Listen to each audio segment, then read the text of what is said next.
Station 2025. This is actually an unscripted recording, but I just felt like I just want to share my thoughts on what has happened in the past 5 days of the Badminton Asia Mixed Team Championship 2025. Let's begin with the disappointers. To me, the biggest underachiever or underperformer is definitely the Team India, because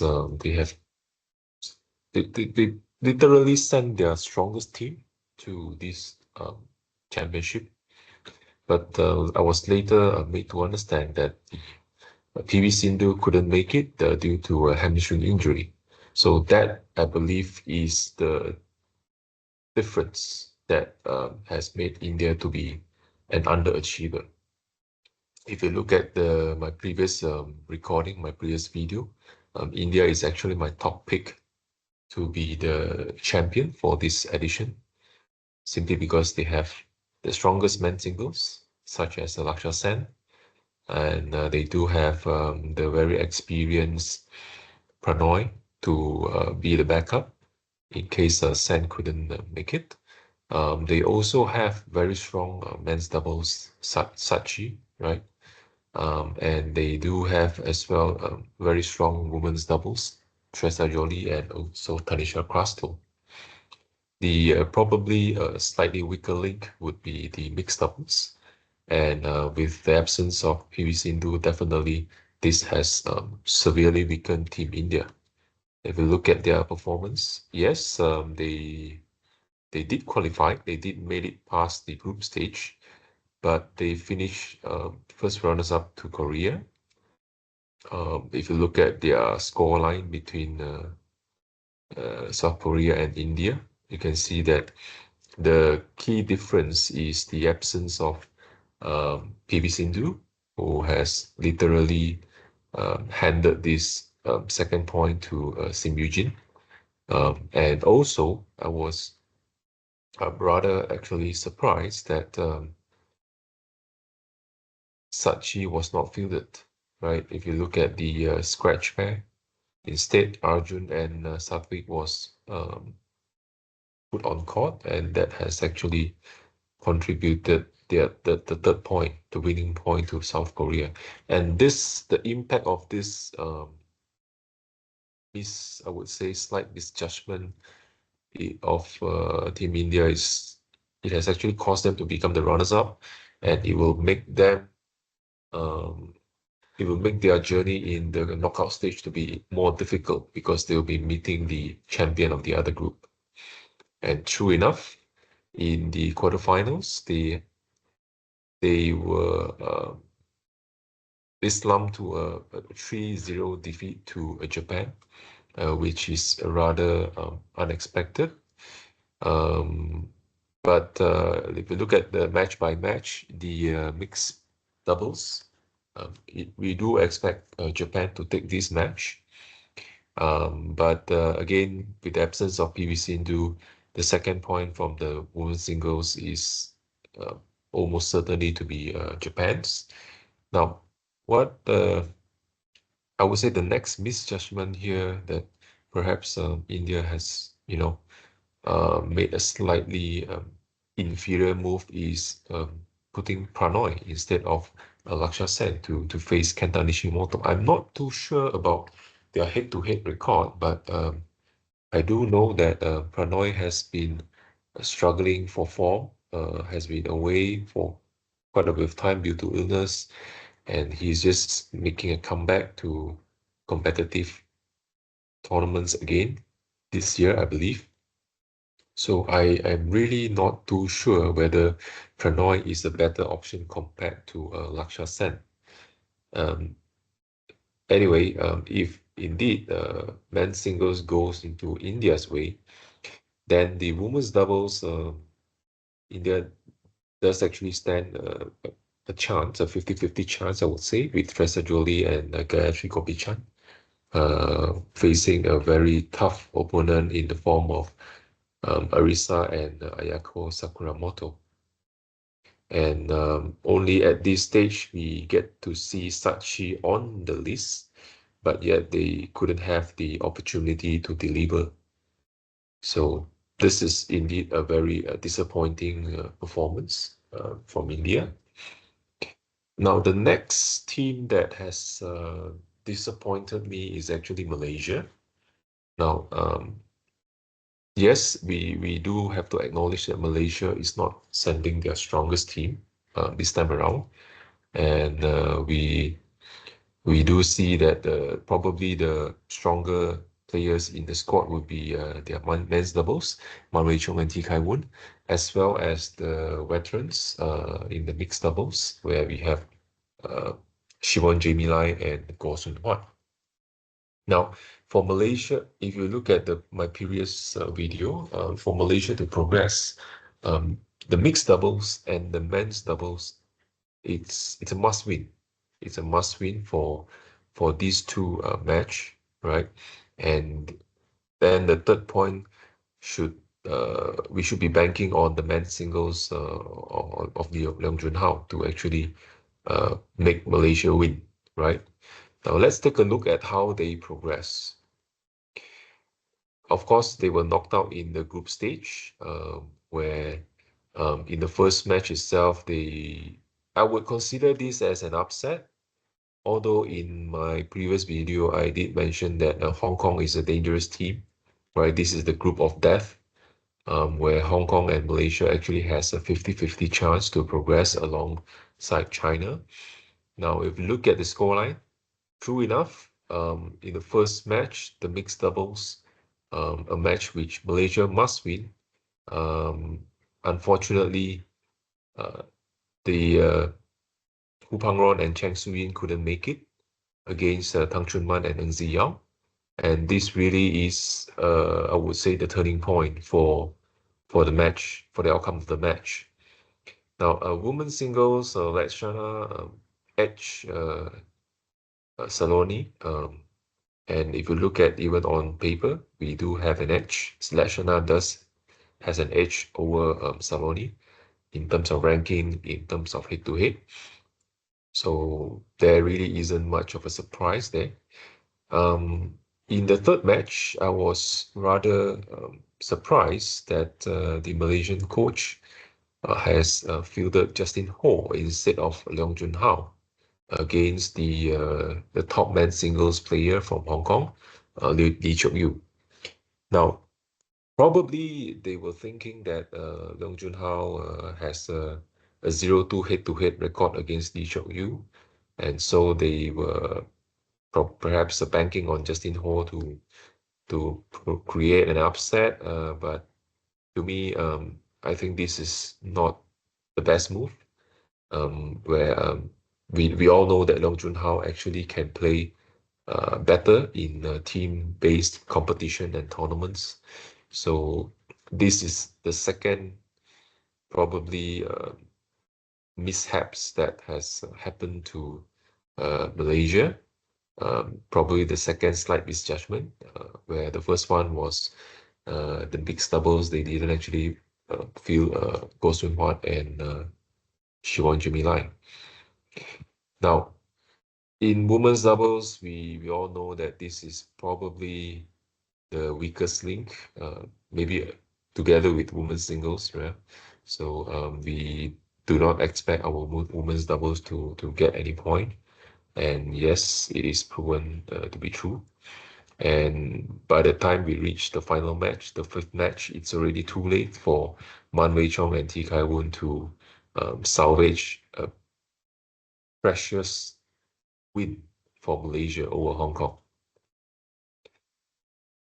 And the next match of Malaysia in the group stage, this is actually expected simply because if you look at my previous video again, Indonesia is one of the most balanced squad in the tournament alongside India, right? They may not have fielded their best men's singles. They didn't bring along Jonathan Christie, Anthony Sinisuka Ginting, or even Chico Wadoyo. But I have actually mentioned that they are bringing along Arvi Farhan, the World Junior Champion, for the boys singles category in 2023, and that player has shown a lot of potential to be one of the world beaters in the very near future. Now, if you take a look at the outcome of this match, um, again we have to rely on our mixed doubles to and men's doubles to win it. Now, unfortunately, our world number four, I think, world number four players in the mixed doubles, Goh Seung Han and Shiwon, couldn't deliver the first blow, right? They couldn't deliver the win that we so much needed against the scratch pair from Indonesia, Dejan Ferdinand Shah and Siti Fadia Silva Ramadanti. So this is another first wrong turn for Malaysia. And in the women's singles, we have to just acknowledge that our women's singles is simply not up to the par. Then comes the men's singles, where Indonesia surprisingly rests, well, not really surprisingly, because they have already qualified. So at this point, so it's a good decision, it's a good move to rest their star player, Alwi Farhan, and instead they fielded their second best player in the squad, Johannes Sao Marcelino. Now, this match, you may think that our most senior player, Leong Jun Hao, should be able to cruise past this relatively junior player from Indonesia. Unfortunately, that didn't turn out that way, right? In fact, Leong Jun Hao was at the brink of defeat in the second game, where he was trailing 17-20, right? He was just 1 point away from defeat, from giving Indonesia a 3-0 lead, an unassailable 3-0 lead. But yet, somehow Leong Jun Hao managed to um, give a spirited fight back, and he then went on to grab 5 straight points to clinch the second game. And in the rubber games, he just had the confidence to defeat Johannes. In the women's doubles, again, we do not expect any point from this pair, but surprisingly, they did manage to clinch the first game against the uh, another very promising junior pair from Indonesia. But I did follow that match, and I was sensing that the Indonesian players were probably a bit nervous, and they haven't found their footing yet in the first game.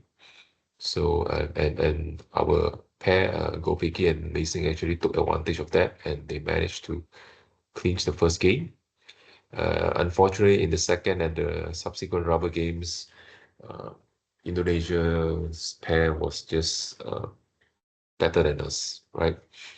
In the final match, a match which no longer matters for Malaysia, we do see a very closely contested match between Fikri and Martin, with Man Wei Chong and Thi Kai Woon eventually emerge as the winner by the slightest margin.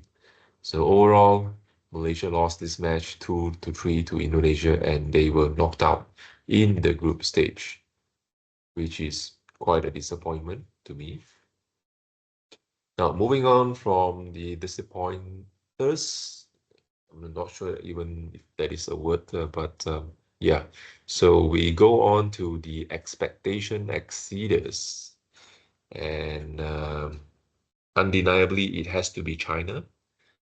If you look at my previous video, I did mention that China did not send their strongest team here. In fact, most of the players are actually juniors whom I don't even know of, except for a few. And it's just impressive that even by fielding most of their junior players, they are still able to top the group, but not in the most comfortable manner, right? you can see that they have been only able to edge Singapore 3-2. And in fact, their mixed doubles, if I am not wrong, could not even contribute a single point in all of the matches, right?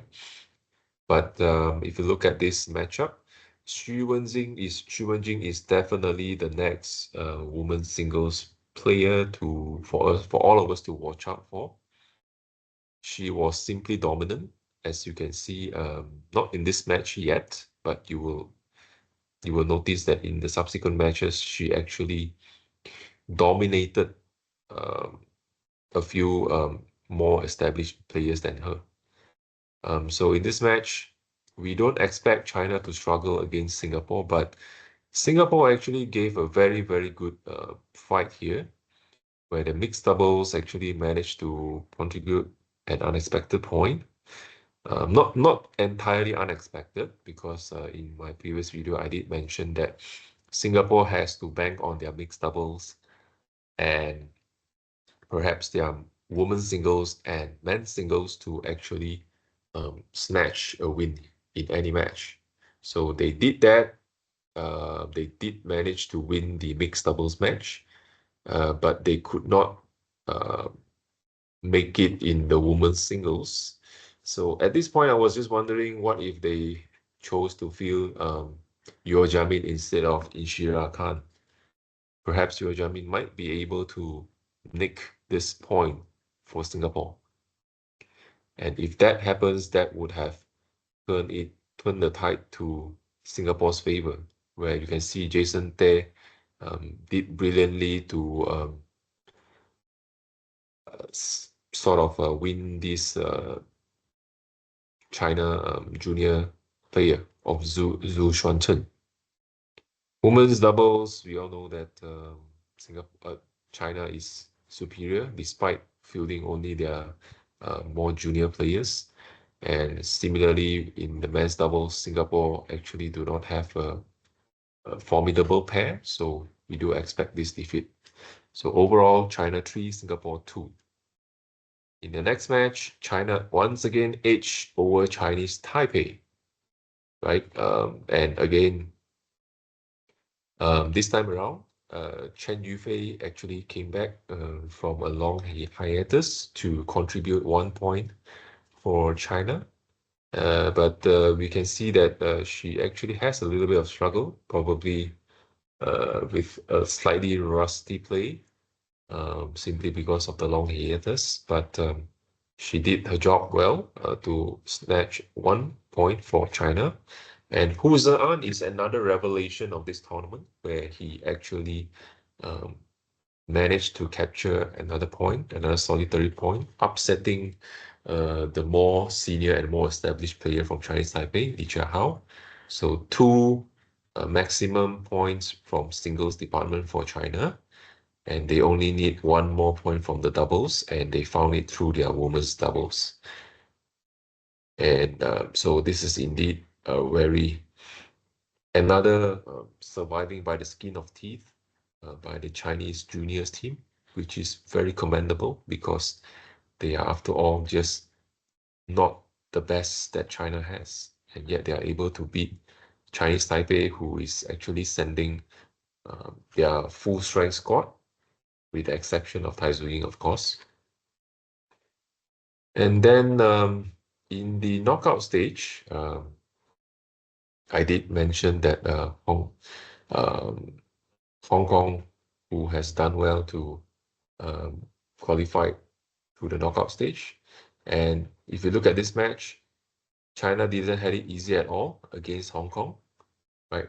And Hong Kong is also another team with a full strength squad. So a full strength Hong Kong against an understrength China. So this is the score, 3-2 to China's favor. Now, mixed doubles, again, China didn't win this match. And Tang Chunman and Ng Ziyao did exceptionally well, needing only 2 games to seal the first point for Hong Kong. And second match, Chen Yufei did her job, defeating Saloni from Hong Kong rather comfortably.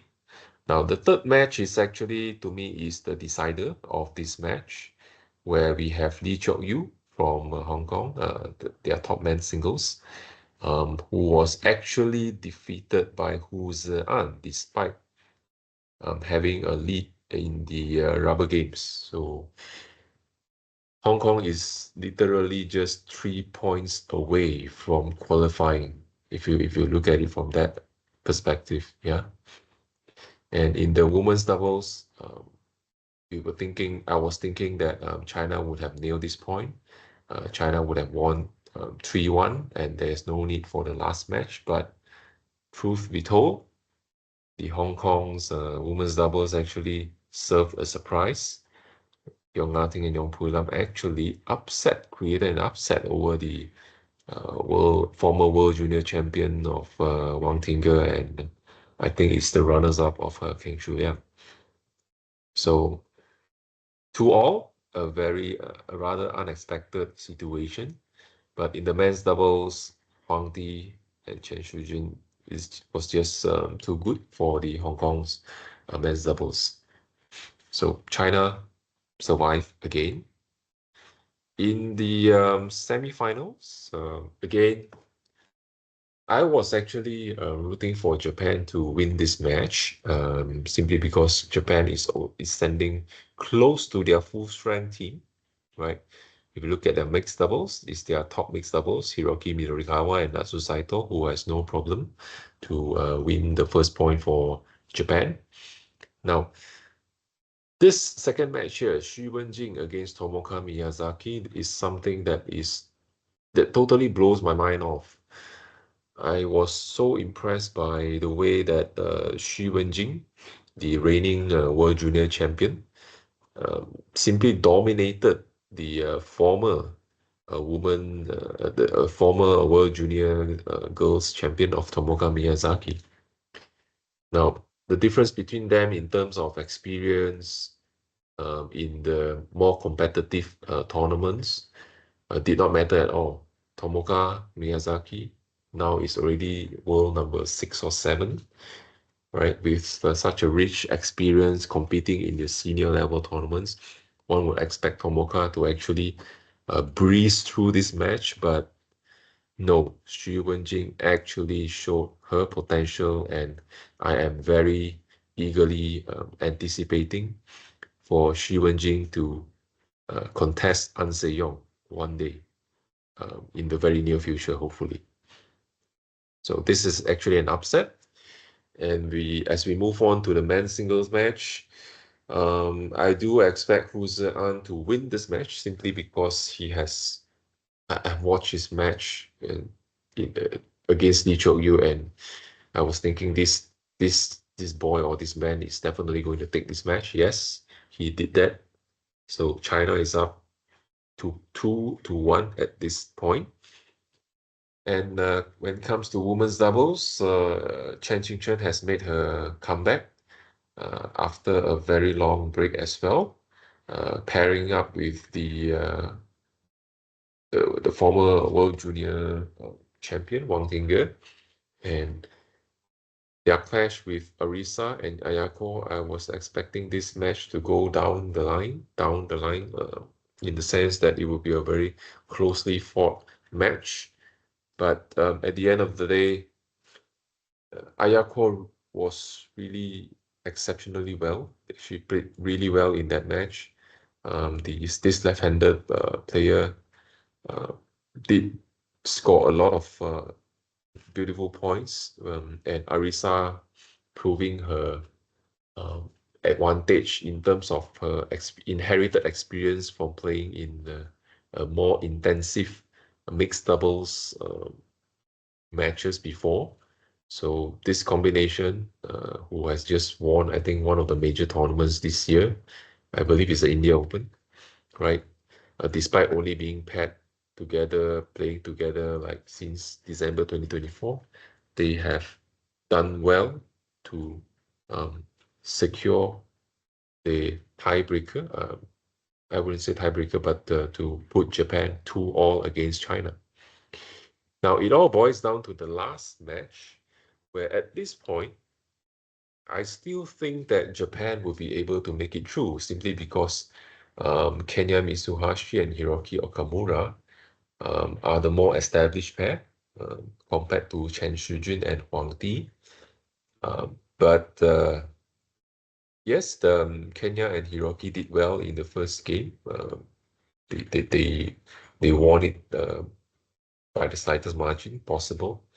They lost in the second games, and in the rubber games, they were leading with a very comfortable margin, right? I can't remember the exact score, but the turning point of the match, I would say, is when um, one of the players actually got a red card from the umpires. I suspect it's due to delaying the game or so. But I felt that red card is a bit too harsh, and with that red card, the umpire has also gifted one bonus point for China, and that is when the young Chinese, the doubles actually caught up with Kenya and Hiroki, and eventually just um, took the win for China. So 3-2 to China. Another gritty and spirited display from the youngsters of China. And then we come to the finals, and despite China losing this match, but I still feel that China has already exceeded the expectation. I do expect them to qualify from the group stage, but I didn't actually expect that they would go this far, right, until the finals. The second team which has actually um, exceeded my expectation is actually Hong Kong.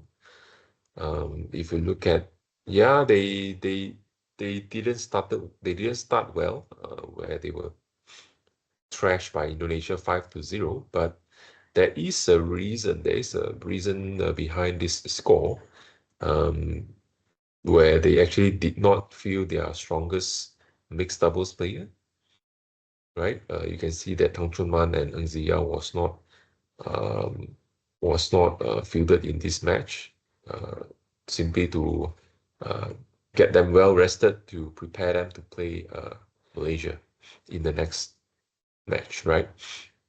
And Ng Ka Long was fielded instead of Lee Chok Yu, and truth be told, he actually was defeated by the slightest of margin by the uprising youngster from Indonesia, Alwi Farhan. And even the women's doubles was not their strongest, where the Yongs were not fielded. So 5-0 may look ugly, but actually it is not. It is more of a tactical play by Hong Kong. And yes, this is one of the reasons why I thought that Hong Kong actually exceeded my expectation, because they actually did well to actually defeat Malaysia 3-2, right? Not only that, they also have given a very strong fight, a very tough fight against China in the quarterfinal stage, especially like what I mentioned moments ago, Yong Ah Ting and Yong Pui Lam. They actually managed to snatch one valuable point in the women's doubles category. But the underperformance is definitely Lee Chok Yu, who I thought if he could have reached the 21st point first in the rubber games, I think Hong Kong would have created history, I think, by making it to the next stage. Last but not least, I think, is the deserving champion, Indonesia. They are definitely one of the hot favorites, alongside India to me.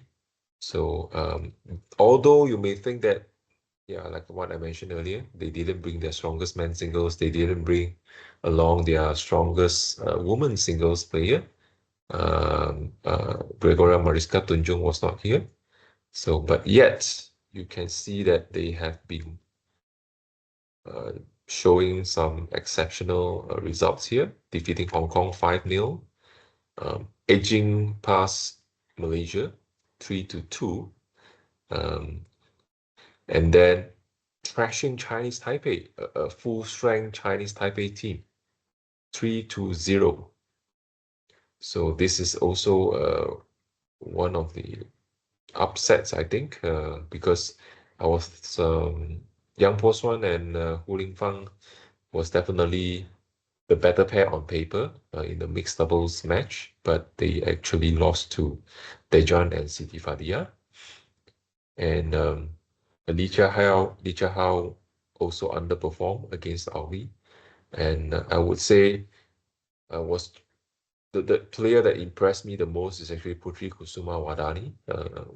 She was totally dominant over uh, Song Xiaoyun, 21-8, 21-15. So 3-0, a very commanding victory for Indonesia. And in the semifinals, they have also defeated Thailand um, quite comfortably as well. Yes, in the mixed doubles, they lost the match um, because simply because they are facing subsidiary Tera Tanachai, who is a very established women's player in the mixed doubles category. But Alwi Farhan took 1 point back for Indonesia, expectedly, as well as Putri Kusuma Wadani, who once again destroyed a more established opponent of Busanan, 21-10, 21-8, a very comfortable win. And Fikri and Martin just basically sealed the deal for Indonesia with another convincing straight games victory. So 3-1 to Indonesia in the semifinals. Now, in the finals, I was actually rooting for Indonesia simply because on paper they look the better team. In the mixed doubles, China continued to fire blanks with Indonesia taking the first point.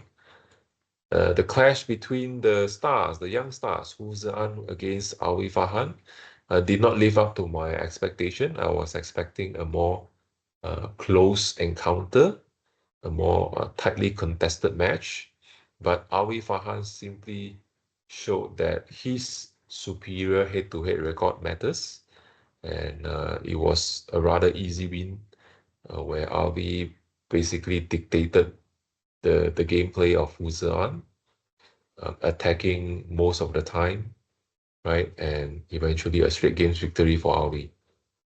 Now, China fought one back, took 1 point, uh, not to say took one, yeah, took the solitary point through Shi Wenjing. And this is where as I said earlier, Shi Wenjing against An Se-yong would be the match that I'm waiting eagerly, simply because Shi Wenjing actually just dominated Putri Kusuma Wadani, who has been playing superbly in this tournament. Straight games to Shi Wenjing, a very unexpected, lopsided result to me. So China is back from the brink of defeat. In the men's doubles, Fikri Martin was just too much, too hot to handle for the more inexperienced pair of China, Chen Shujin and Huang Li, and it was another a lopsided match, which goes to Indonesia's way. So overall, Indonesia is, to me, the deserving champion for this tournament. Now, a little bit of bonus, I would say. I think if you ask any um, badminton fans who have watched every single match of this tournament, the epic moment is definitely this. So if you look at this, it's actually a match between um, Thailand and South Korea in the quarterfinals stage, whereby the the players who are closer to us who are closer to us is actually the Korean women's doubles pair against the Thailand's women's doubles pair of the Imsat sisters. So this is actually the moment where one of the Korean girls actually went to attempted to change her racket when the opponent was actually holding a match point. Now, that match point is not just for this match, it's actually for the whole entire contest between, which would decide who will advance to the next stage, to the semifinals. So this, I would say, is the epic moment, right? If you look at the last match, where Benyapa Aimsat and Nuntakan Aimsat was actually contesting with Jong Na-eun and Lee Yeon-woo. So that match, that epic moment actually was simply, I would say, is a very devastating moment for Korea, right? Otherwise, perhaps they would have dragged the game longer. They could have scored even the match, even the points, 22 all in the decider. But yeah, it is what it is. So this is definitely an epic moment of the tournament. I hope you enjoy this rather long, rather lengthy video because this is unscripted, as I mentioned earlier. I just want to share with you my thoughts. So thank you for watching. You will please comment down below and subscribe to our station.